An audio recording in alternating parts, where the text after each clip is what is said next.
नमस्कार मित्रों, मैं गंगाराम पांडे अपने YouTube चैनल संस्कृत मंदाकिनी पे आप सभी का स्वागत करता हूं। हम लोग पूर्व कृदंत पढ़ रहे हैं। पूर्व कृदंत में जो पिछली कक्षा हुई थी वो चरेष्टा इस सूत्र तक हो चुकी थी। चरेष्टा में हमने देखा था कि किस प्रकार से कुरचरह प्रयोग की सिद्धि किए थे। तो कुरचरह इस प्रयोग तक हम लोग पढ़ चुके थे। टा प्रत्यय का प्रकरण चल रहा है, मतलब टा प्रत्यय करने वाले सूत्र यहाँ पर आ रहे हैं। अब इसके बाद चरेष्टा के बाद जो सूत्र है वो सूत्र है भिक्षा सेना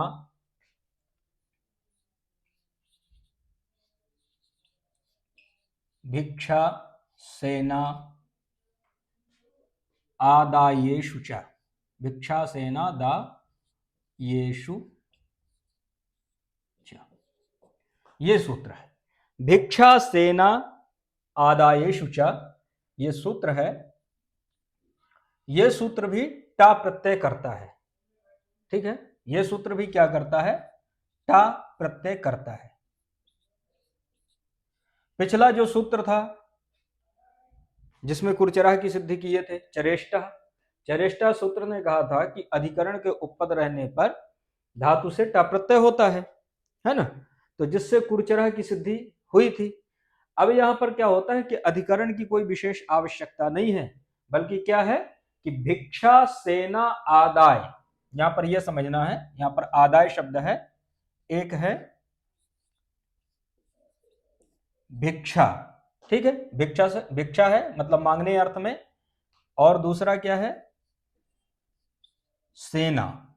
भिक्षा सेना और आदाय, आदाय का मतलब होता है लेकर के। ठीक है, तो भिक्षा सेना आदाय, इन तीनों के उपपद रहते, इन तीनों के उपपद रहते चर धातु से, धातु क्या होगी? चर, चर धातु से टा प्रत्यय होता है। चरेष्टा सूत्र भी बोला था, चरेष्टा सूत्र ने कहा था कि अधिकरण के उपपद रहते चर धातु से टा प्रत्यय कुरचरा बनाए थे। ये कहता है कि भिक्षा सेना आदायेषु च, कि भिक्षा सेना और आदाय इनके उपपद रहते, मतलब ये पूर्व में हो और इसके बाद चर धातु हो, तो इस सूत्र से टा प्रत्यय होता है। तो ये जो टा प्रत्यय है यही सूत्र करता है। टा प्रत्यय में मैंने आपको बताया था कि टा प्रत्यय में टकार की इत संज्ञा होती है, केवल क्या बचता है? आ। ठीक है, क्या बचेगा? केवल आ, ऐसी स्थिति रहती है। अब जैसे टकार की संज्ञा होती है तो ये आ बचता है, तो यहाँ पर ये भी मतलब कई बार प्रश्न हो सकता है कि भाई जब टकार की संज्ञा ही रखना था, करना था, तो फिर इसकी आवश्यकता क्यों है? रखते ही नहीं, सीधे आ ही रख देते। तो इसके भी अपने कुछ प्रयोजन होते हैं। अब प्रयोजन ये होते हैं कि जैसे टितकरण हो, इसको टकार की संज्ञा होने से वो टित कहलाता है। ठीक है, टा इत यस सा टित, तो टित होगा तो फिर क्या होता है? टित को मान करके आगे, जैसे स्त्री में क्या होता है, एक प्रत्यय, एक सूत्र है टिट ढाण द्वय सच दघन मात्र ठक ठई कई क्वरपा, उस सूत्र से दीप आदि प्रत्यय प्राप्त होते हैं। ये एक इसका भी अपना प्रयोजन होता है अनुबंध का।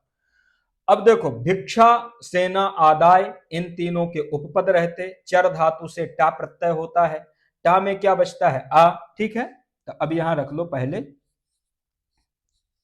भिक्षा। ठीक है, भिक्षा प्लस चर, ठीक है, प्लस टा, टा में आ। इसका मतलब होता है भिक्षाम चरतीति भिक्षाचरः, मतलब भिक्षा के लिए भ्रमण करने वाला। तो अब यहां पर देखो, जैसे भिक्षा उपपद है, चर धातु है, टा प्रत्यय है, टा में आ बचा है। अब यहां पर जो आ है ये आ जाएगा ड्रा में, ये हो जाएगा पूरा प्रयोग बन जाएगा भिक्षा चर, सु आ जाएगा, सु का क्या कर देना? रुत्त विसर्ग कर देना, प्रयोग बन जाएगा भिक्षा चरा। ऐसे भिक्षा चरा की सिद्धि कर लेना। अब भिक्षा चरा में जैसे आपसे पूछेगा क्या? आपसे ये पूछेगा, ये उदाहरण दे देगा भिक्षा चरा, यहां पर पूछेगा कौन सा प्रत्यय हुआ है, तो आपको याद रखना है कि यहाँ पर टा प्रत्यय हुआ है। किसके द्वारा? भिक्षा सेना आदायेषु च, इसके द्वारा।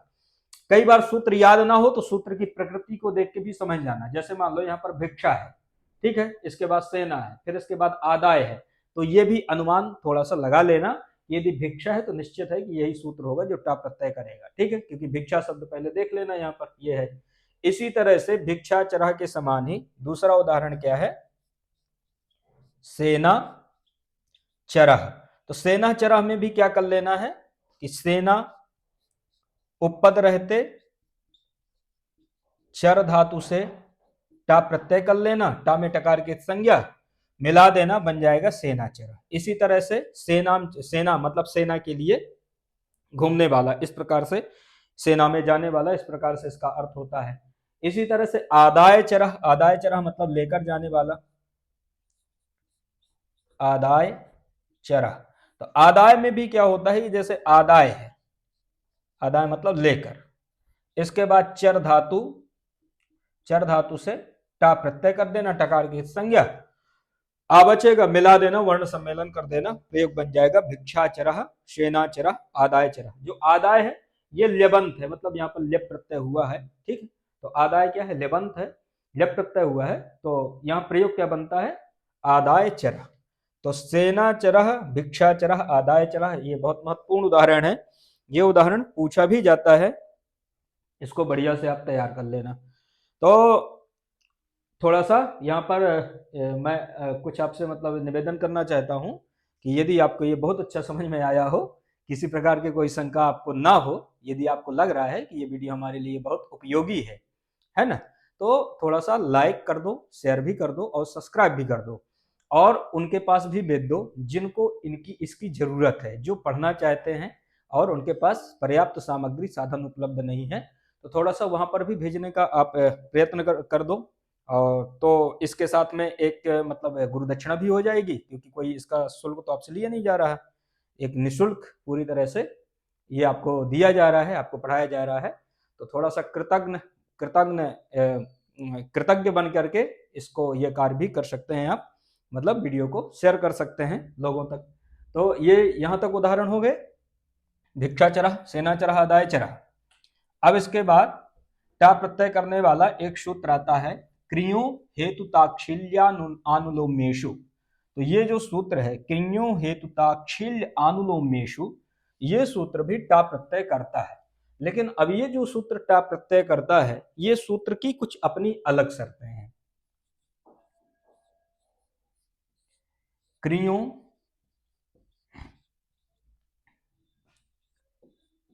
हेतु ताच्छील्या, क्रियो हेतु ताक्षिल्या नु लोमेषु।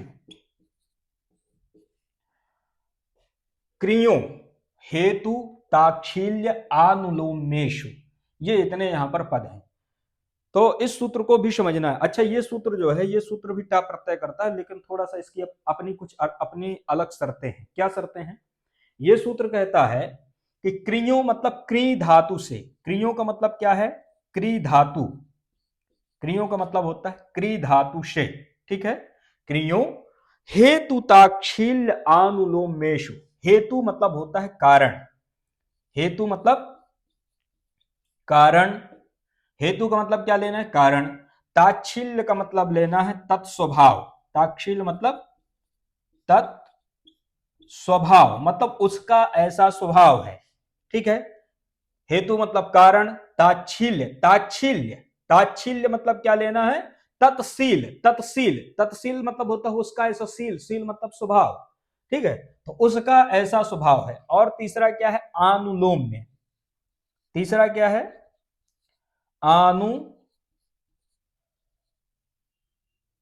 अनुलोम्य, अनुलोम्य का मतलब होता है आज्ञाकारिता, आज्ञाकारिता मतलब आज्ञा मानना।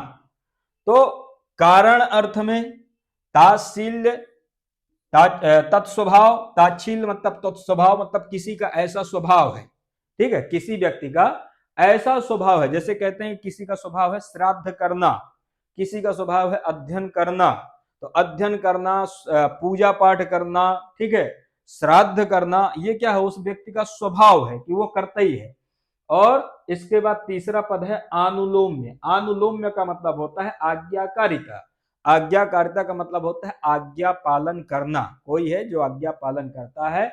इन अर्थों में, ये समझना, इन अर्थों में, किन अर्थों में, हेतु, ताच्छील और अनुलोम्य, इन अर्थों में क्रियो मतलब क्रिय धातु से टा प्रत्यय होता है। इस प्रकार से इसका अर्थ कर लेना। आचार्य यहां पर लिखते हैं कि एषु द्योत्येषु करोतेष्ट, इसकी वृत्ति में लिखा है एषु द्योत्येषु, जैसा कि मैंने आपको बतला दिया, एषु मतलब हेतु, ताक्षिल और आनुलोम, इनके द्योतित होने पर, इनके रहने पर क्रियो मतलब क्रिय धातु से टा प्रत्यय होता है, ऐसी इसकी वृत्ति में लिखा है। तो ये यहां पर समझ गए। अब यहां पर उदाहरण क्या है इसका? उदाहरण है यशस्करी विद्या, बहुत महत्वपूर्ण उदाहरण है, अंडरलाइन कर लेना क्योंकि ये पूछा जाता है। ये उदाहरण कई बार पूछा भी गया है, इसको अच्छी तरह से नोट कर लेना। क्या उदाहरण है? यशस्करी विद्या। अब पूछा क्या जाएगा आपसे? पूछा आपसे ये जाएगा कि यशस्करी में कौन सा प्रत्यय हुआ है, ये पूछा जाएगा। किसके द्वारा हुआ है, कौन सा सूत्र यहां पर प्रत्यय किया है। दो चीजों को बढ़िया से याद रख लेना। यशस्करी विद्या का मतलब होता है विद्या, कल्याणकारी विद्या। यशस्करी विद्या का मतलब क्या है? कल्याणकारिणी विद्या, मतलब जो विद्या है वो कल्याणकारिणी है ना, विद्या कल्याण करती है। तो यशस्करी विद्या मतलब यश देने वाली विद्या, या यश को देने वाली विद्या, या यश के लिए विद्या। ठीक है, तो यश को देने वाली या यश करने वाली विद्या। तो यहां पर जो यश की प्राप्ति में जो विद्या है वो क्या है? हेतु है। ठीक है, यश की प्राप्ति में जो यहाँ पर विद्या है वो विद्या क्या है? हेतु। हेतु मतलब कारण, क्योंकि विद्या है तो वो आपका कल्याण कर रही है, और विद्या नहीं है तो आपका नाश कर रही है। ठीक है, तो दोनों समझना, विद्या है तो आपका कल्याण हो रहा है, विद्या नहीं है तो आपका नाश हो रहा है। ठीक है, ना बौद्धिक नाश, हर प्रकार से नाश होता है। यदि कोई अयोग्य है, ठीक है, ज्ञान से हीन है, तो उसका शारीरिक बौद्धिक दोनों प्रकार से नाश होता है। यदि विद्या है तो क्या है? यशस्करी, वो यश को करने वाली है, यश को दिलाने वाली है। तो विद्या क्या है? यहाँ पर हेतु है। विद्या क्या है? हेतु है, कारण है। किसमें हेतु है? यश में। सूत्र देखो, सूत्र कहता है क्रियो हेतु ताक्षिल आनुलोमेशु। हेतु, हेतु पहला कारण क्या था? हेतु, मतलब हेतु हो। अब यहां पर ये देखो, विद्या क्या है? हेतु है, हेतु है। ठीक है, अब हेतु है तो क्रियो मतलब क्री धातु से, क्रियो मतलब क्रिय धातु से क्या होता है? टा प्रत्यय होता है। सूत्र क्या कहता है? क्री धातु से टा प्रत्यय होता है। कौन सा सूत्र कहता है? क्रियो हेतु ताक्षिल आनुलोमेशु। अब यहां पर क्या करना है कि यशस पूर्वक, यशस क्या है? ये जो यश है इसके पूर्व में रहते, तो यशस पूर्वक। ठीक है, तो यश पूर्वक क्या कर देना? क्रिय धातु। तो यशस पूर्वक क्या है यहां पर? क्रिय धातु। ठीक है, सूत्र ऐसे ही कहता है कि यहां पर क्रिय धातु से, तो क्रिय धातु, तो क्रियो हेतु ताक्षिल्यानुलोमेशु, इससे क्या कर दो? टा प्रत्यय कर दो। तो यशस क्रीटा, ऐसी स्थिति रहती है। टा में टकार की संज्ञा, क्या बचेगा? केवल आ। अब जब ऐसा हो जाएगा तो यहां पर क्या कर देना कि यशस क्री आ, ऐसी स्थिति रहती है। आ मतलब ये आ क्या है? ये टा प्रत्यय का आ है, तो यहां पर आर्धातुकम शेषः से इसकी हो जाती है आर्धधातुक संज्ञा। आर्धधातुकम शेषः से क्या हो जाएगा? आर्ध धातुकम शेषः, इस सूत्र से इसकी कर देना आर्धातुक संज्ञा। अब जब इसकी आर्धातुक संज्ञा हो जाएगी तो एक सूत्र है सार्वधातुक आर्धधातुक योग। सार्वधातु कार्धधातुक योग, ये सूत्र क्या करता है? गुण। ठीक है, जब सार्वधातुक आर्धधातुक मिलता है तो ये सूत्र क्या करता है? गुण। तो यहां पर आर्धधातुक संज्ञा हुई है तो ये क्या कर देगा? गुण। किसको गुण करेगा? का में जो री है, इस का में जो री है, री को क्या कर देगा? गुण। कौन सूत्र करेगा? सार्वधातुक कार्धधातुक योग। री को गुण क्या होता है? अर। उरन डपरा, इस सूत्र की सहायता से री को गुण क्या हो जाएगा? अर। तो यशस कर आ, ऐसी स्थिति रहेगी। ठीक है, री को जब गुण हो जाएगा तो क्या हो जाएगा? अर बनेगा। तो यशस कर, यशस का अर अ, ऐसे कर लेना। मिला देना, प्रयोग बन जाएगा यशस्कर। ये आ भी आ जाएगा इसमें, रा में, तो यशस्कर ऐसी स्थिति रहती है। अब यशस्कर में होता क्या है कि यहां पर जो ये यशस्कर में जो ये सा है, इस सा को हो जाता है सस जुसो रू से रू, और खर वसानयोर विसर्जनीय से विसर्ग, ऐसी स्थिति रहती है। तो इसको सस जुसो रू से होता है रू, इस सा को, खरवसान योर विसर्जनीय है एक सूत्र, उससे हो जाता है विसर्ग। जब ऐसी स्थिति रहती है तो प्रयोग रहता है यशः कर। अब यशः कर जब ऐसा रहेगा तो इस विसर्ग को होगा क्या, तो इस विसर्ग के लिए एक अगला सूत्र है यहां पर, अतः क्री कमि कंस कुंभ पात्र कुशा करणेशु, अतः क्री कमि कंस कुंभ, बहुत बड़ा सूत्र है ये, इसको मैं इतना लिख दे रहा हूं, इसी के बाद है, देख लेना। अतः क्री कमि कंस कुंभ कुशा पात्र, कुंभ पात्र कुशा करणेशु अनभ्यस्य, ये संपूर्ण सूत्र है। ये सूत्र से क्या होता है, ये सूत्र कहता है अतः मतलब ह्रस्व आकार से परे, यदि क्री कमि कंस कुंभ, ठीक है, यदि ये हो, ये शब्द हो, तो ये सूत्र ना विसर्ग को सा करता है। ये सूत्र क्या करता है कि विसर्ग के स्थान पर नित्य से सा आदेश करता है। तो इसकी वृत्ति में ये लिखा है कि आत उत्तरस्य अनव्ययस्य, आत उत्तरस्य अनव्ययस्य का मतलब होता है कि आकार से उत्तर मतलब परे, अनव्ययस्य का मतलब होता है कि अव्यय ना हो, है ना, अव्यय भिन्न हो। तो आत उत्तरस्य अनव्यस्य, आकार से परे, अनव्यस्य मतलब अव्यय ना हो, इसके बाद विसर्गस्य मतलब विसर्ग के स्थान पर, समासे मतलब समास में, नित्यम सा आदेश, नित्य से सा आदेश होता है। तो कुल मिला के इसका यह कहना है कि विसर्ग के स्थान पर नित्य से सा आदेश होगा। विसर्ग क्या है यहां पर, ये यशः में क्या है विसर्ग। अब विसर्ग को नित्य से सा आदेश होगा, बाकी इसकी शर्तें यहां पर लगभग घटती हैं। ह्रस्वकार है ही, इससे परे, ठीक है, जो विसर्ग है उसको सा आदेश करता है। क्री, इसके बाद क्या कहता है, क्री कमि कंश कुंभ पात्र कुशा करणीशु, इनके परे रहने पर। यहां पर जो करह है ये क्या है, क्री धातु का है, किसका है, क्री धातु का है, क्री यहां पर है ही, तो क्री यहां पर मिल जाएगा धातु का। तो और समास है ही, क्योंकि यशस्करी विद्या में यहां पर समास होता है। तो ऐसी स्थिति पे ये जो विसर्ग है, इस विसर्ग को हो जाएगा सा। जब विसर्ग को सा हो जाएगा तो प्रयोग क्या बनेगा, यशस कर, ठीक है। यशस कर में टित, जो टकार की संज्ञा हुई थी, मैंने आपको बताया था ना कि ये सूत्र किन्यो हेतु ताक्षील आनुलोमेशु, ये क्या करता है, टा प्रत्यय करता है, तो टा प्रत्यय होने से ये टकार की संज्ञा होती है, तो ये क्या कहलाता है, टित।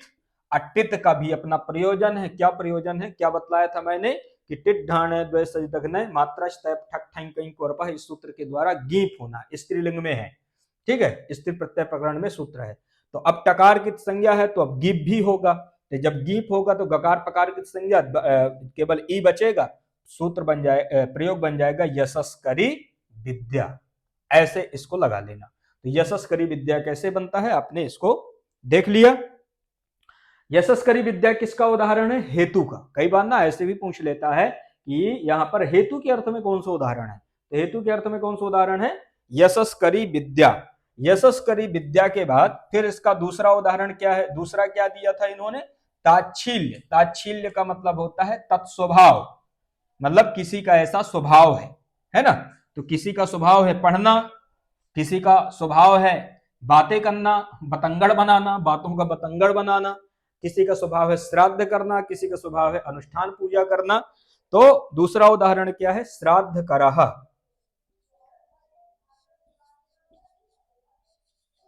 श्राद्ध करह, दूसरा उदाहरण। श्राद्ध करह के बाद इसके बाद है वचन करह,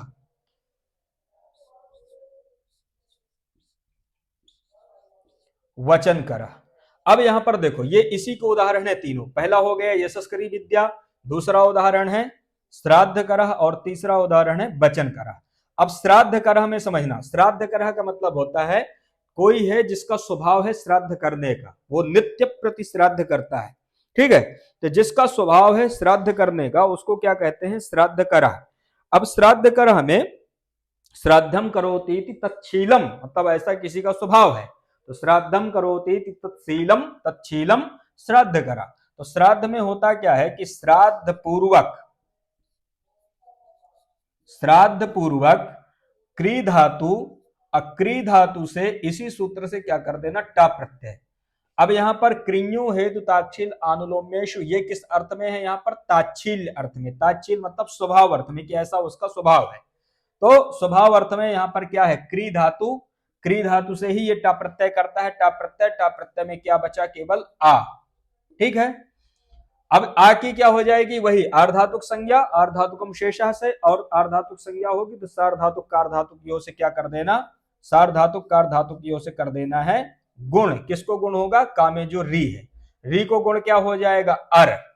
री को गुण क्या होगा, अर। किसकी सहायता से, उरण डपराह की सहायता से। तो श्राद्ध का अर अ, ऐसी स्थिति रहती है, श्राद्ध का अर अ, इनको सबको मिला देना तो प्रयोग बन जाएगा श्राद्ध कर, सु आ जाएगा, पुनः सोद्योत्पत्ति रुत विसर्ग, प्रयोग बन जाएगा श्राद्ध करह।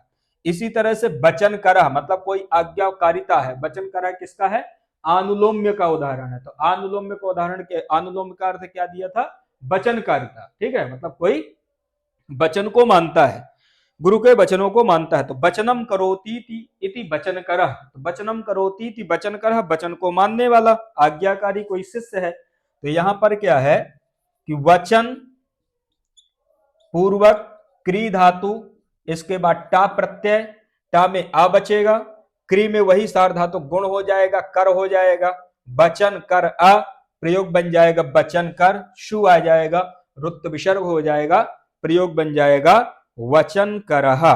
तो आपने यहां तक बहुत बढ़िया से आपने समझा। मैंने भी जितना सामर्थ्य, जितना गुरु कृपा मुझे मिली है उस हिसाब से मैं भी आपको यहाँ पर किसी प्रकार की कोई कमी ना करते हुए आपको मैं यहाँ पर समझाया, पढ़ाया। तो आज की कक्षा को ये टा प्रत्यय का जो प्रकरण है यहाँ पर समाप्त हो जाता है। इसके बाद खस प्रत्यय आ जाएगा। खस प्रत्यय की जो कक्षा होगी वो कल पढ़ेंगे। आज की कक्षा को यहीं पर समाप्त करते हैं, फिर मिलते हैं, नमस्कार।